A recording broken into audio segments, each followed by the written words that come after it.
안녕하세요. 대기업의 모든 소식을 전해드리는 재벌재벌입니다. 오늘은 트위터와 트럼프 이야기를 해드릴 건데요. 트럼프 대통령 하면 트위터가 생각나시죠? 마치 전 세계가 트럼프 대통령이 트윗을 하는데 익숙해진 것 같아요. 매일매일 다양한 주제로 업데이트되는 트럼프의 트윗을 볼 때면 하루에 대체 몇 개의 트윗을 하는지 궁금하지 않을 수 없을 정도입니다.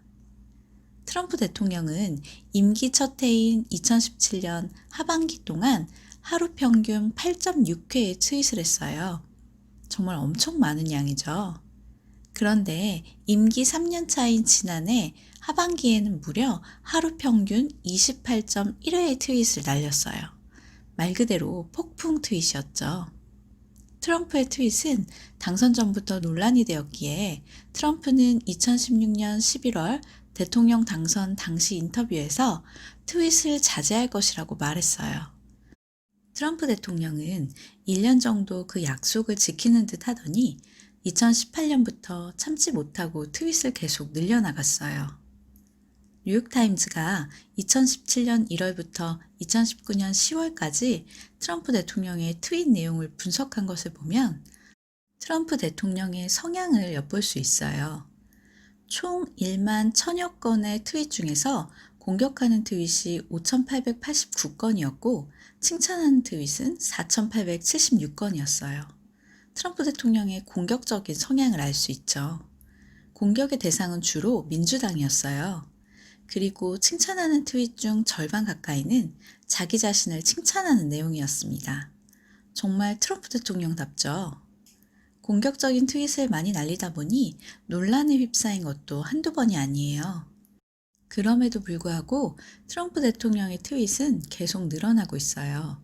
왜냐하면 트윗의 영향력 또한 함께 커가고 있기 때문이에요. JP모건은 지난해 9월 트럼프 대통령의 트윗이 금융시장에 미치는 변동성을 측정하는 볼피피 지수를 개발했어요.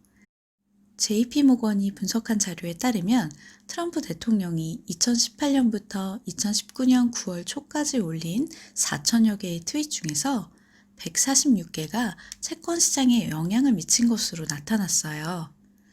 사실 트럼프 대통령의 트윗이 얼마나 영향력이 있는지는 굳이 어려운 지수로 써서 설명하지 않더라도 우리는 느낄 수 있어요. 8천만 명이 넘는 팔로워를 가진 그의 트윗은 어느 뉴스 매체보다도 강력한 힘을 발휘해왔죠. 트럼프 대통령은 대선 전부터 우리에게도 잘 알려진 CNN, 워싱턴 포스트, 뉴욕타임즈 등의 주류 언론들과 매우 적대적인 관계를 유지해왔어요.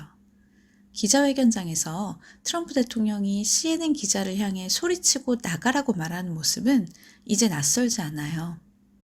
대중의 인기를 먹고 사는 정치인인 트럼프 대통령이 메이저 언론사를 상대로 이렇게 행동할 수 있는 배경에도 그의 트윗이 있었어요. 대중 미디어에 대한 미국 국민들의 신뢰도가 떨어지고 있는 현실에서 그는 트위터라는 자신만의 뉴스룸을 통해 언론을 거치지 않고 자신의 의견을 대중에게 전달할 수 있는 것이죠. 지난해 미국 갤럽이 조사한 바에 따르면 미국인들의 대중매체에 대한 신뢰도는 41%에 불과했으며 2017년 폴리티코의 여론조사에서 미국인의 46%가 뉴스 매체들이 트럼프 대통령에 대한 가짜 뉴스를 만들어내고 있다고 답했어요. 메이저 언론에 대한 불신이 트럼프 대통령 트윗에 대한 신뢰로 이어진다고 볼 수 있는 것이죠. 이처럼 트럼프 대통령에게 소중한 트위터가 최근 트럼프 대통령의 트윗에 제동을 걸고 나섰어요. 지난 5월 26일 트럼프 대통령은 일부 주에서 코로나19로 우편투표를 진행하려는 움직임에 대해 우편함이 도둑맞고 투표용지는 위조될 것이라는 트윗을 날렸어요. 트위터는 이러한 트럼프 대통령의 트윗 아래에 우편투표에 대한 팩트를 확인하라는 안내문을 달았어요. 이 안내문을 클릭하면 트럼프 대통령 주장을 반박하는 CNN 등의 언론 기사들이 나오게 해두었죠. 결국 트럼프 대통령의 주장이 트위터에 의해 팩트체크를 당한 거예요. 여기에 이어 지난 5월 29일 트럼프 대통령은 미니애폴리스에서 발생한 무력 시위에 대해 약탈이 시작되면 발포도 시작될 것이라는 트윗을 남겼어요. 트위터는 트럼프 대통령의 이 트윗에 이번엔 폭력 미화 행위에 대한 트위터 운영 원칙을 위반했다며 보기를 클릭해야만 글을 읽을 수 있도록 조치했어요. 두 차례나 트위터로부터 제재를 받은 트럼프 대통령은 소셜미디어에 대한 법적인 보호를 축소하고 정치행위와 관련된 테크 기업의 자금 지원을 줄이는 내용의 행정명령에 서명했어요. 그리고 트위터를 통해 소셜미디어의 면책권, 통신품위법 230조를 박탈해야 한다는 트윗을 날리기도 했어요. 트위터와 트럼프 대통령은 이번 달 또 한 번 부딪혔어요. 지난 19일 트럼프 대통령은 영상 하나를 트위터에 올렸어요. 흑인 소년이 놀다가 백인 아이를 보고 달아나는 모습을 담은 영상이었는데 인종차별주의자 아기는 아마도 트럼프 대통령 지지자라는 자막이 CNN 로고와 함께 나왔어요. 사실 이 영상은 악의적으로 조작된 가짜 뉴스였지만 트럼프 대통령은 이를 자신의 트윗에 올린 것이죠. 이에 트위터는 트럼프 대통령의 트윗에 조작된 매체라는 꼬리표를 달았어요. 팩트체크를 하지 않고 버젓이 영상을 올린 트럼프 대통령의 행동은 물론 잘못된 것이지만 이전에 하지 않았던 제재에 트럼프 대통령은 크게 반발하고 있어요.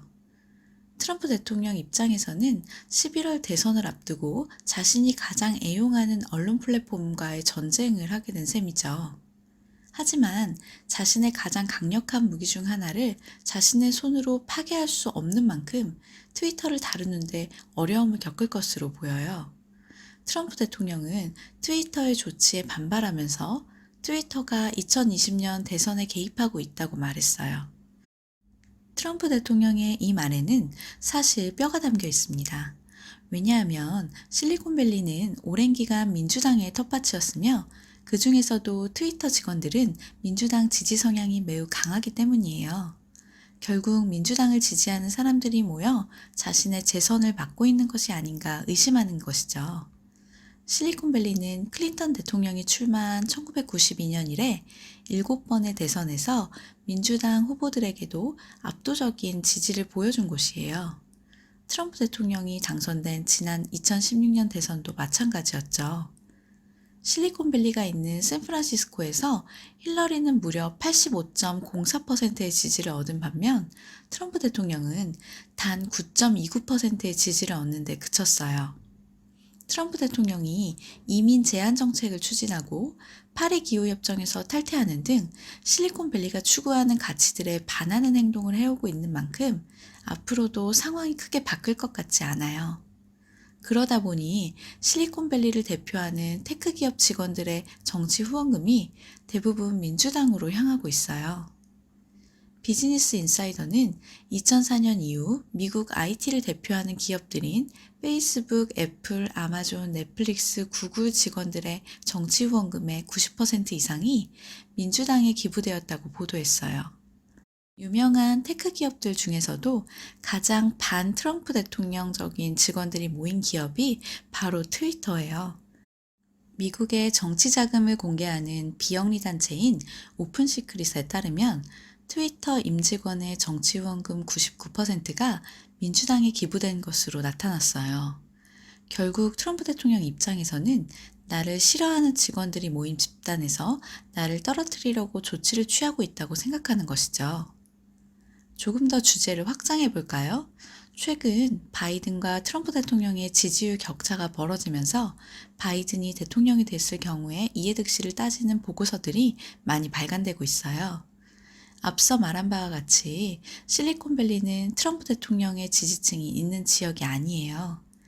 트럼프 대통령을 당선시킨 지역은 쇠락한 공업지역인 러스트벨트와 농업지역인 판벨트예요. 판벨트 지역인 아이오와와 네브래스카, 러스트벨트 지역인 위스콘신, 오하이오, 펜실베니아에서 트럼프 대통령이 승리를 거두면서 트럼프 대통령이 대통령에 당선될 수 있었죠. 미중 무역 전쟁에서 트럼프 대통령이 신경 썼던 부분도 바로 농산물 판매를 늘리고 제조업을 살리는 것이었어요. 하지만 미중 전쟁의 핵심은 사실 기술 전쟁이었어요.